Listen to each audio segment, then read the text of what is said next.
Good evening, everyone. I hope you can see and hear me all right. We'll just chat for a little bit before we start so that a few of you can come online who are joining now. Make sure that the technology is right. It's so great to have you all here. This is part of a St Anne's online series of events, and some of you might have watched previous Tuesday evening talks. So this one is the final one, perhaps, of the series, I think. But it's been the way in which college has managed to keep everybody together over this period of lockdown. So it's been some really interesting talks, and I hope you are going to enjoy tonight as well. So once again, welcome everyone. I'm being helped tonight on my left by my assistant Katie. And Katie, have we got a few people online listening to us, do you know? I think there are a couple, but we'll wait a bit longer for a couple of more to come. Okay, so we'll allow a few more people to join in before I start properly. And also just to remind you that it's possible to watch this later on. The link will be circulated with the comments, so it's going to be put onto YouTube, and it's pretty easy to go onto the Facebook page and actually sign in and watch it. I know a few people have contacted me to say they can't do tonight, so hopefully there'll be a few more of you watching it a bit later on to find out about the St Anne's Society. Okay, well, that's given people a couple of minutes, so I'll make a start. It's August and it's hot, and the A-level results are due out on Thursday. So I, and probably you too, have been thinking about a number of the young people who are waiting, hopefully, for their results, and possibly looking forward to a career at Oxford and at St Anne's. It's got me thinking about August 45 years ago, when I too was one of those young people waiting for my results and looking forward with apprehension and excitement to my career at St Anne's. This year, of course, it's very, very different for all those young people who've had the problems of the coronavirus pandemic to deal with. 100 years ago, there was also a pandemic, and students then too, a number of them women, were looking forward to going up to St Anne's. For the first time 100 years ago, they were going to be able to be awarded degrees. So very special for them, but also special for a lot of young men who were ex-soldiers, whose careers, whose academic life had been put on hold by the First World War. And for them too, they were looking forward with an expectation of a better world to follow. So I wanted to begin this evening by reminding you of the joy and excitement and all those feelings of what it's like to have the prospect of studying at St Anne's before you, and how you and I, those colleagues 100 years ago, and the young people today all share a powerful experience together. So I haven't properly introduced myself yet. I'm Stella Charman, and I did PPE at Oxford and St Anne's from 1975 to 1978. And I've just finished the first year of my presidency of the St Anne's Society, which is the subject of this evening's talk. I'm going to talk for about 20 minutes, and then after that we'll do our best to have a bit of a Q&A. So what we want you to do is to type in your questions as I go along or afterwards, and I'll do my best to answer or to expand on any points that I haven't really been clear about. And Katie will help me with that by telling me what the questions are. But I want to begin by travelling back again 100 years or so ago, because the St Anne's Society began as the Society of Home Students, set up in 1910 as a support network for the former home students. This was well before St Anne's became a proper college, of course. Some of the activities and proceedings of the Society of Home Students you're going to be able to read about in the next edition of The Ship, which is due out very soon. And if you read the reports and the Oxford letter from 1919 and 1920, you cannot fail but to be struck by that overwhelming enthusiasm and joy and sense of privilege conferred by the ability to be educated, and for the women particularly, to finally get a degree. And I think today we now share those concerns about exclusion from education, and that's why in the Gordy that's coming up in September, the whole celebration of degrees for women, 100 years of degrees for women, has got some added poignancy, because we're now very aware of the impact on young people of not being able to do the learning and to access education, particularly as a result of the coronavirus. Education is really so important. As Mandela said, it's the most powerful weapon which we can use to change the world. And although I have had a career in health and social care, when I moved into international development, running a charity about 10 years ago, it was only then that I really realised that of all the things we do, education really does make the biggest contribution to the welfare of humanity and making the world a better place. So when Helen King started her conversation in 2001, 3 years ago, when she became principal, her 2025 conversation, which resulted in the St Anne's purpose being developed, I was delighted when that stated explicitly that St Anne's purpose is to both understand the world and change it for the better. And what we have done with the St Anne's Society since then is to adopt that as part of our purpose, to engage St Anne's alumni all over the world with college in its aspiration to understand the world and change it for the better. So that's what we do and what we're about. But I'm going to go on to talk to you briefly a bit more about what actually goes on within the SAS. So what is it? Well, that's a Society of Home Students that was set up 100 years ago, became over time the Association of Senior Members, and then more recently in 2014 it was renamed the St Anne's Society. I don't think we like the idea of being too senior. Anyway, all alumni and students from the date of your matriculation become automatically members of the St Anne's Society, totally free of charge. It's an alumni-led voluntary organisation which is structurally independent of college and is run by us, but with lots of support and interaction with college staff, and in particular the Development Office and Helen Nicholson. The most visible manifestation of the SAS's presence really is the ship, which you all get in your post boxes around now, September, August time.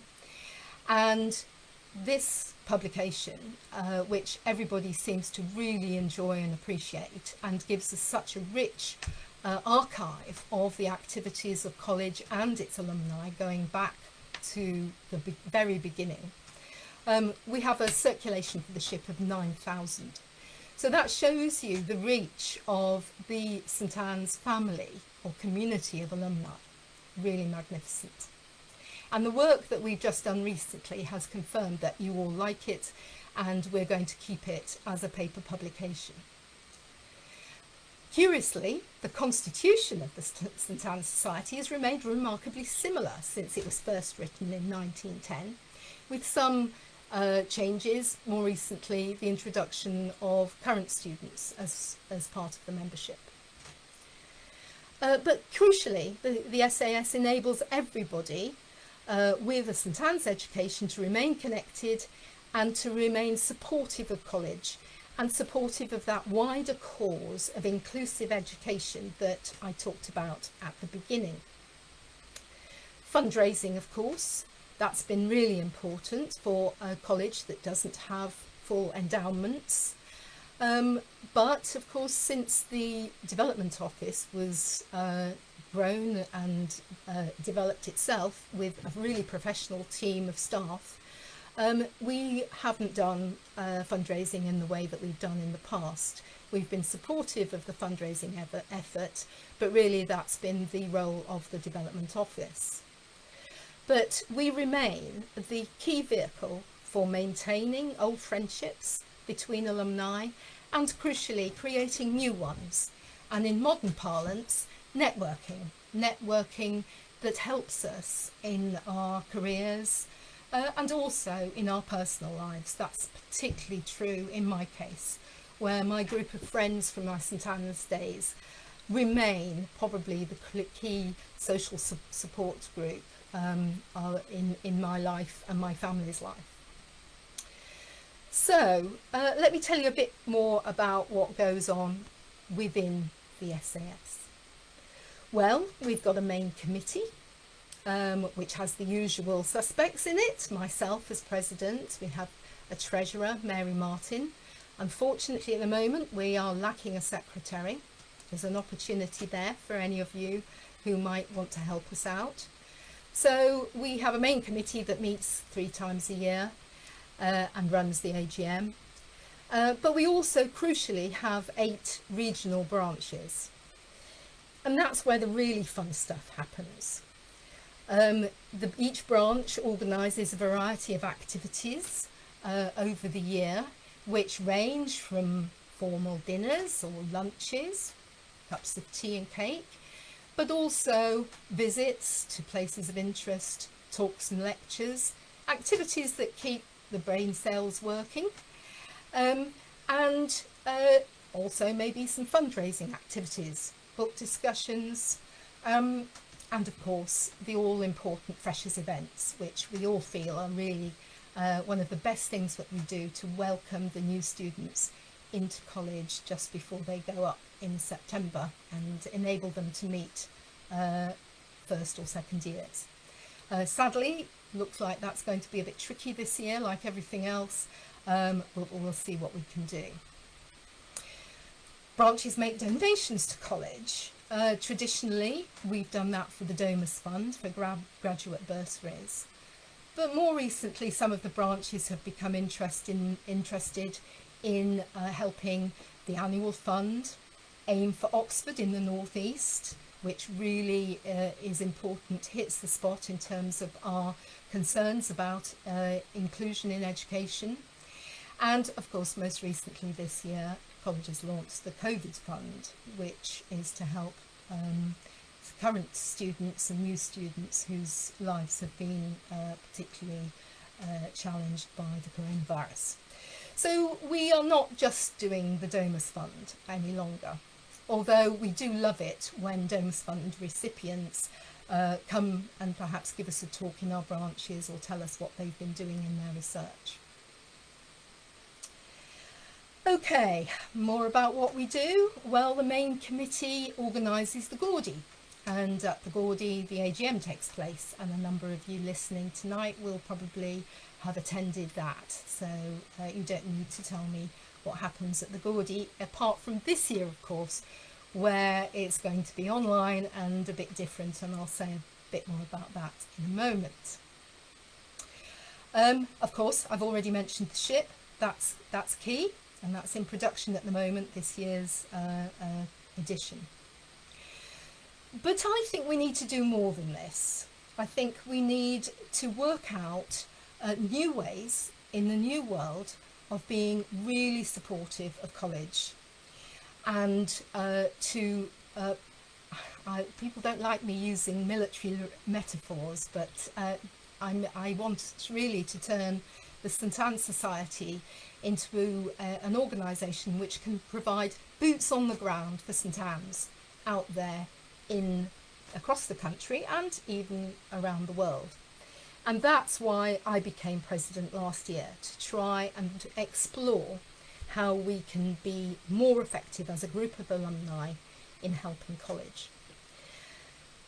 It's been a pretty extraordinary year because we had just got going with our new agenda. We'd had a workshop on the ship, as I've already said, that maintained the support for the published paper version, but also we started to talk about perhaps doing a bit more online and having an interactive component which would enable you to submit comments and to engage in a discussion about some of the articles. Unfortunately, we haven't been able to do that this year, but there's hope for next year. The other disappointment in terms of year one, or my year one, was that we just got going in support of David Royal and the North East branch to try and pull people together to give college a bit of backing to all the brilliant work that it's doing on outreach with schools and colleges in the North East. And we just set up, made plans for an alumni launch event in April in Newcastle, which of course had to be cancelled. But once again, we'll try and do that next year. And some of the other branches also need a bit boost to their membership and a bit of revitalisation to help bring people together. The other thing that we try to do and we want to do more of is to encourage you, our broad constituency of alumni, to contact Helen and the Development Office and offer help with things like the Careers Network, CV clinics, and the wider support that college give to students who are launching themselves into their careers in the world, mentoring, for example. And that's especially important right now, as we all know. At a local level, we're trying to forge relationships with our local Oxford University Society branches. And there we tend to find like-minded friends and colleagues who are interested in the similar things. And some are well developed, like here in Hampshire. In other places they're not so well developed, but that can give us a bit more of a critical mass for our activities and our events.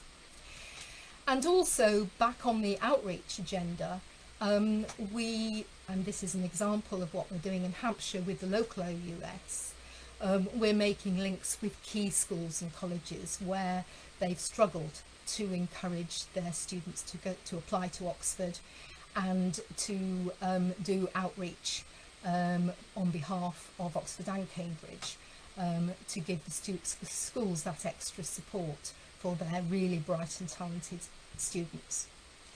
So that's a project we've got here in Hampshire, which is really exciting and interesting, and actually has meant that I've ended up becoming the governor of my local sixth form college, but that's another story. So what I want to emphasise is that what we're doing is about profile raising for St Anne's in our local communities as well as nationally, in addition to all the friend raising, networking and fundraising that we do for ourselves and for colleges' finances. So starting to wind up a little bit, college is facing a challenging time ahead, like all higher education institutions, and I believe needs our support more than ever right now to survive and to thrive. It needs an active body of alumni working in the world on its behalf, the boots on the ground that I've mentioned. And the new world's giving us some new opportunities. So technology and IT systems, and here am I right now doing my first presentation by Facebook Live. So we're all learning new things, and it has given us the possibility of actually reaching many more of you than we have done in the past. So for example, for the AJM in September, when perhaps only those of you who could travel to Oxford and join the Gordy, 25, 30 people, could come to the AGM. Now we have the potential for reaching far more of you.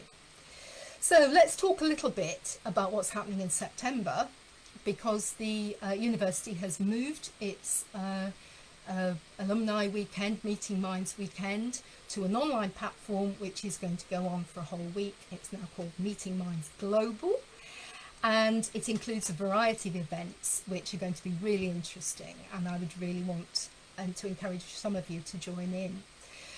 Most importantly though, Helen King, the principal, is going to update us all on Tuesday the 8th of September at 7 o'clock and tell us what college has been doing and how it's coped with the coronavirus and what the plans are for next term. And there'll be the opportunity for a Q&A. In addition, we're putting together a Gordy video which is on this subject, which I talked about at the beginning, of equality and of access to education and educational opportunity. So a series of alumni and some current students and recent students are going to be saying a few words about what equality in education means to them and how St Anne's has made a difference in their lives. So that should be a really interesting one to watch. Then on the 12th, as I've mentioned, we've got the AGM. And in addition to the boring stuff, which you have to do at AGMs, to encourage you to sign in and join in, the current JCR Women's Rep, Amy Langer, is going to join us to talk about her Women's History Project. Hopefully some of you have already spotted that because it's been advertised on the e-newsletter. But Amy is really hoping to get lots and lots of alumni submitting about 400 words about their lives and the impact of St Anne's on their lives, which can become a rich source of archive material for the college. So if you come along to the AGM on the 12th, you can hear Amy talking about that. But also we have a keynote speaker, Irene Dorner, herself a very eminent St Anne's alumna, a barrister and banker, who is chairing the college's development board currently. So she's going to give us a short talk at the AGM as well. So I think worth joining in. But in addition, we really do need you to become a bit more active in the SAS rather than just attend some events. I want you to contact me. My email address is on the website, or you can just email Helen or Facebook me or whatever, to give me your ideas about what you think St Anne's Society should be doing. I'd like you to consider becoming an active member of your local branch, and we can tell you who to contact if you're interested in that. And also I'm looking to recruit some more ordinary members onto the committee so that I get a nice spread across the generations, and we need nominations for that by the 29th of August, please. And in terms of time and commitment, well, that's really up to you. It's whatever you're good at, whatever you've got to give, we'll be happy to accept. 3 meetings per annum, probably now one always going to be online, but apart from that, an opportunity to go back to Oxford and visit college, and once a year in June, of course, the principal hosts a lunch, so to have a lovely lunch in college again. So please think about joining and making this society a really effective group of people working on behalf of college. So that's my call to arms, to go back to that military metaphor. I want the SAS to communicate much better with all alumni, to build a younger and healthier society, to inspire you with the joy and enthusiasm exhibited by our 1920 forebears around the value of a great education in all our lives and the lives of our young people. because we want St Anne's to still be there in 100 years' time, playing its part to create a better future and make the world a better place.